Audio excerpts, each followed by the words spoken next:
Pretty good song, huh?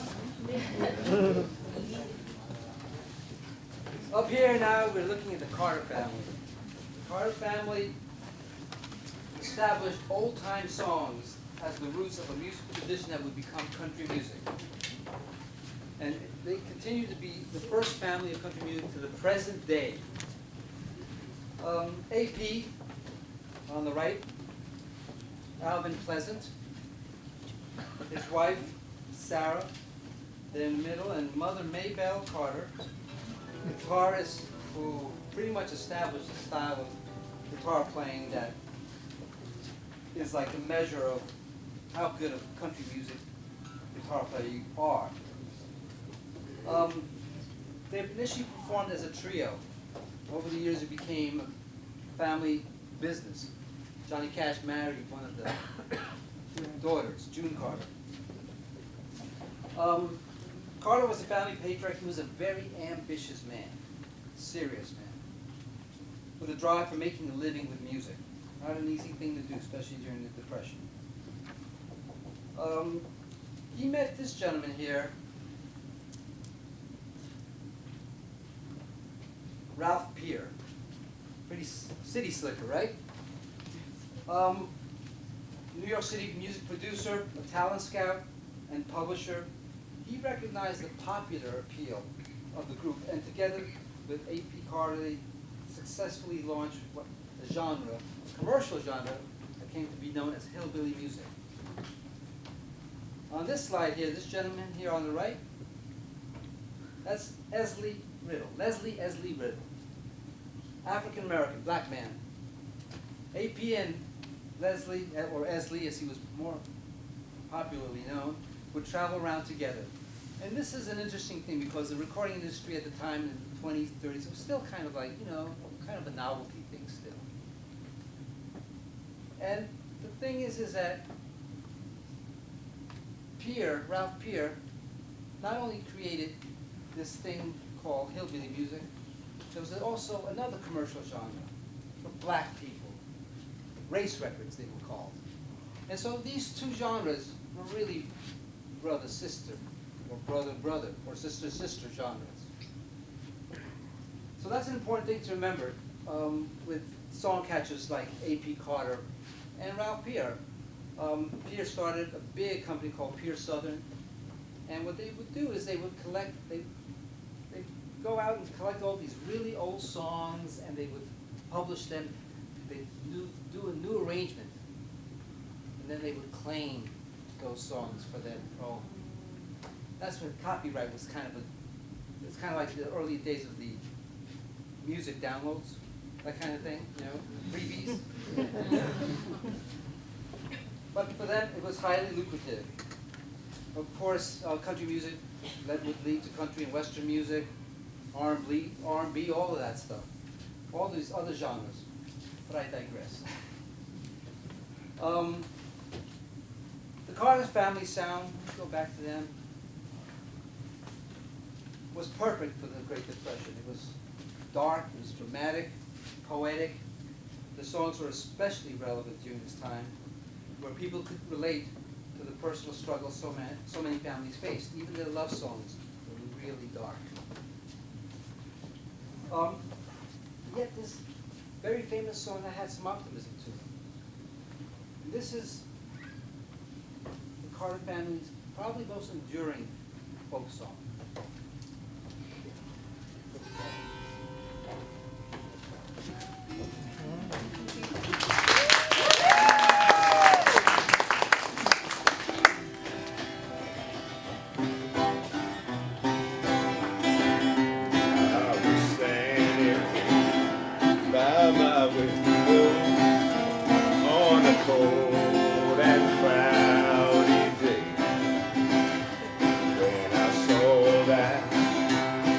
Come roll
close behind her, try to hold the band, be brave, but I could not hide my sorrow when they laid her in the grave.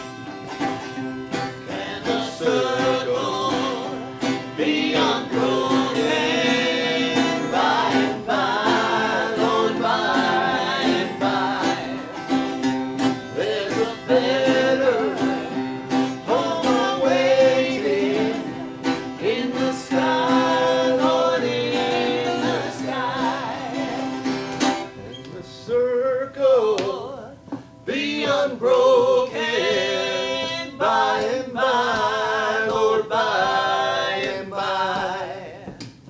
There's a better home awaiting in the sky, Lord, in the sky. Can the circle be unbroken by and by, Lord, by and by? There's a better home awaiting in the sky, Lord, in the sky.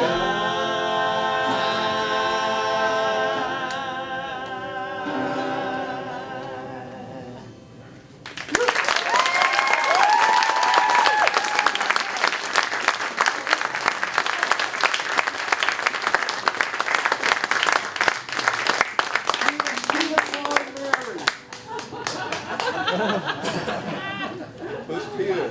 Who's Paul? Paul's coming later, right? That's the next show, okay? Well, we're kind of in the 60s over That's here. right, we're kind of pulling So, it in. you guys, anybody know what this is? Auto harp. Why is it called auto? And it's not even a harp. Actually, it's a zither because it's a board in the back of it. So it's from a family that you find all over the world about zithers. But what makes it auto is you don't have to. It plays chords automatically.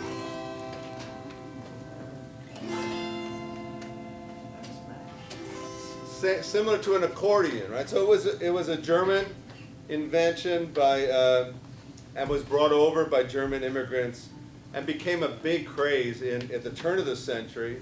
It kind of had its revival. It's in the Carter family, but you may recognize the young man Bob Dylan, who, like Pete Seeger and many other people, helped bring the folk revival and some of his music to continue into the 60s and on to today. So that sound of the auto harp and the harmonies you just heard, I think you can hear a little bit of the church music in that kind of song, especially that kind of optimism in spite of all of the struggle. So that connection to like religious music, that's something the Carter families could also draw upon. Very powerful. So they became very successful. Carter families, you know, they just like conquered the world. A.P. Carter became quite wealthy. It's kind of an amazing story in and of itself, the marriage between A.P. and Sarah with the auto harp there.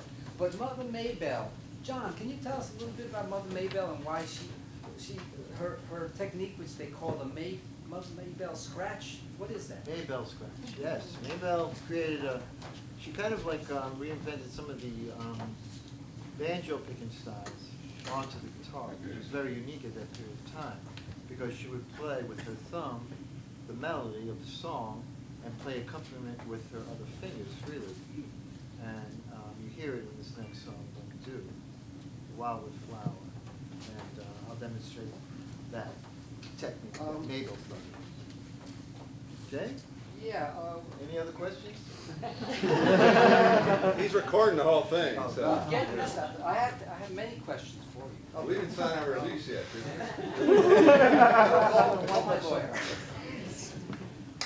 While many song catchers, such as the Lomaxes and A.P. Carter and Ralph Peer, Well, they were really interested in this kind of new intersection of commercial music and folk music. But there were earlier song collectors like John Wesley Powell, Francis Densmore, Alice Fletcher, John Works III, in particular with black music. They were more interested in the historical and cultural value, just the historical and cultural value. So this is a big change. The card is a big change in American music because of that focus on selling folk songs, old-timey songs. Now let's catch one of the songs that A.P. Carter collected.